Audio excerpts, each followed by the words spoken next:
So today in this video, we're going to cover 17 very important terms in cybersecurity. And these terms, some of them you know very well, some of them maybe you're not very familiar, but at the end of this video, you'll be able to talk cybersecurity language, cybersecurity lingo with your IT people, with your IT provider, and even with your friends if you want to. So stay tuned for the rest. So let's get started with these three ones: phishing emails, smishing, and ransomware. Phishing emails, you know this one very, very well. So cyber criminals are sending emails to try to get something out of you, to get you a click on the link or something. So phishing emails is very popular. Smishing, this is less popular than phishing, but smishing is phishing on SMS messages. We started to get more and more of these things, so that's the term for phishing on SMS. For ransomware, that's really like something that we heard as well. It's really about having a software being installed without you knowing on your device. And at one point or right away, that device will block files, entire computer, something sensitive and after that, the cyber criminals will ask you to get some money out of this to unlock your files. But the thing is, you don't know if it's going to be unlocked or not unlocked. So that's the big risk with ransomware. So the next three terms are MFA, man in the middle, and VPN. So MFA is for multi-factor authentication. Some of you have heard that one quite often, but MFA is the simplest way to really protect you in many cases on your user accounts, especially for any tools you have on the cloud. That's very useful. People sometimes they don't like it, but it's very easy to protect because if somebody steals your passwords, you're still good with the multi-factor authentication.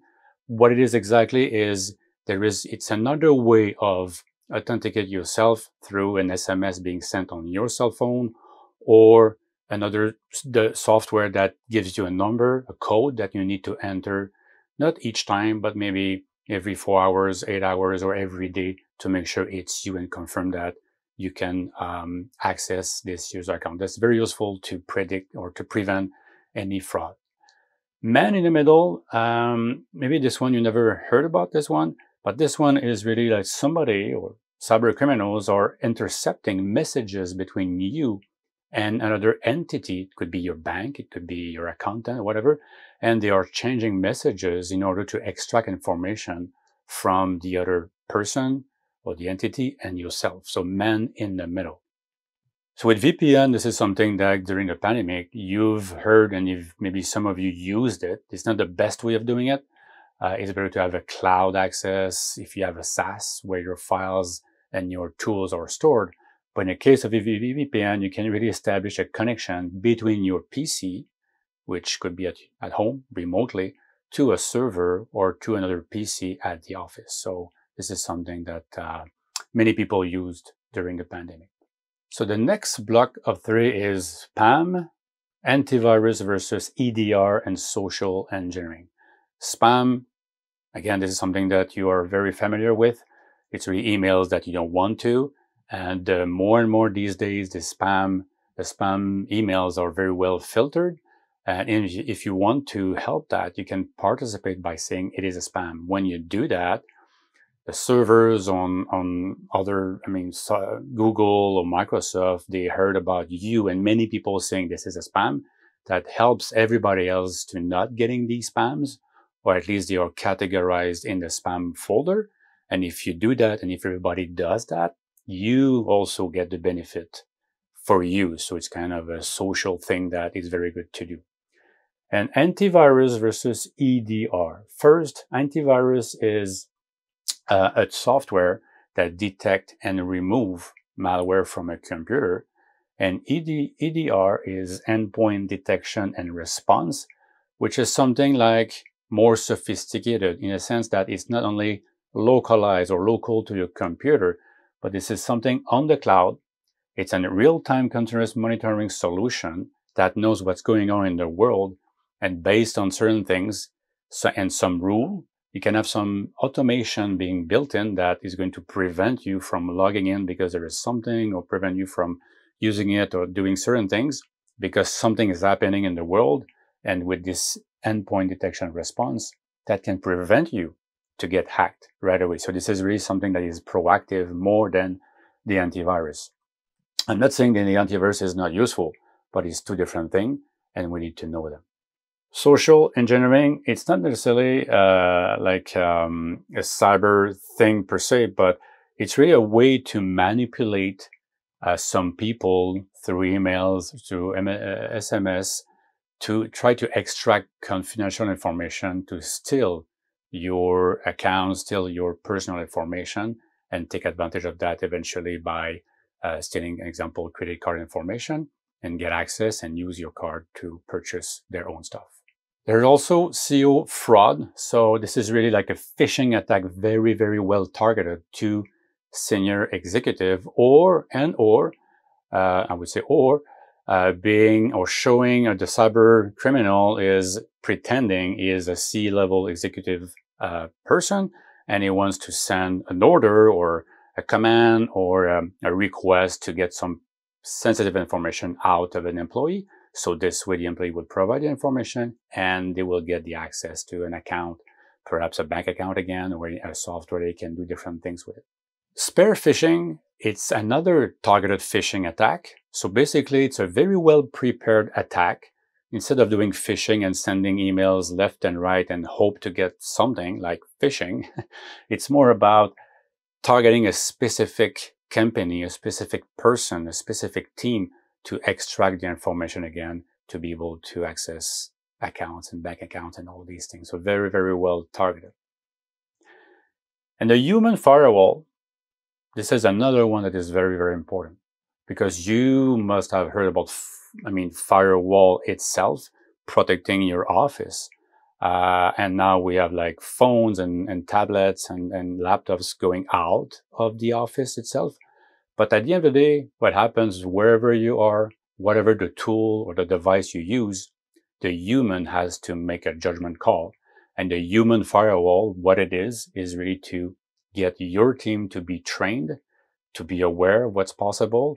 And that's the best defense you can get. So MFA is an easy one, but training your people is another good one, because that's how you can prevent them to do things that they shouldn't do, like clicking on a link or filling up information.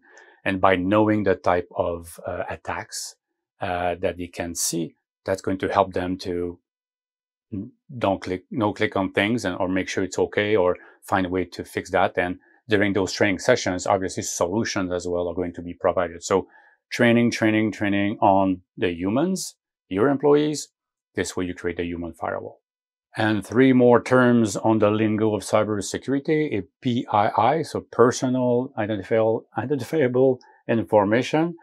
So any data that they can extract, that they're trying to extract from you, from the employees, and try to use that for other stuff. Password manager. A password manager is great if you select the best one or the good one.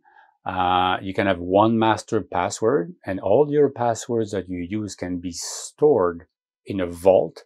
And with that vault, it's only located in one place. You can also share those passwords to other people without them seeing the password. So password manager is a good place to store all the passwords, and they are protected again with a good master password, and that's easy to remember. And those things are working well, but we're taking the risk of, if they get hacked, we have a problem, which already happened to me. So I moved from one service provider to another one, and now I'm better protected. So we have to be careful, but they are very, very useful, because these days we have like hundreds of passwords all over the place. And I don't want to have an Excel spreadsheet to manage my passwords. I prefer to have something that can autofill the passwords. So this is something that is not used enough in many organizations, and I recommend it as well. And so you can have very, very strong password, because you don't need to remember them. The password manager will remember them and will autofill them for you on the cloud, on your browser for you. So even if it's a long password, very complicated, it will take care of it. So that's a good point as well. IoT devices. So IoT for Internet of Things. That can be many things. That can be a watch, that can be a sensor, that can be anything that is a small device with not much of protection, not much of intelligence, but those things are all connected on a router or on a hub connected to your router. So the cyber attackers or cyber criminals are going through those IoTs, and they can get to your router, they can get to your network, and if they get there, they can access other stuff. So those these days are a good way for them to access your stuff. So be careful with your IoT devices and make sure you're fully protected around your core devices like the router, modem, and all your computers and servers, if you have servers. And lastly, for our 17 terms, these two, so complex passwords. You know what it is? You went through that when you were registered to some account.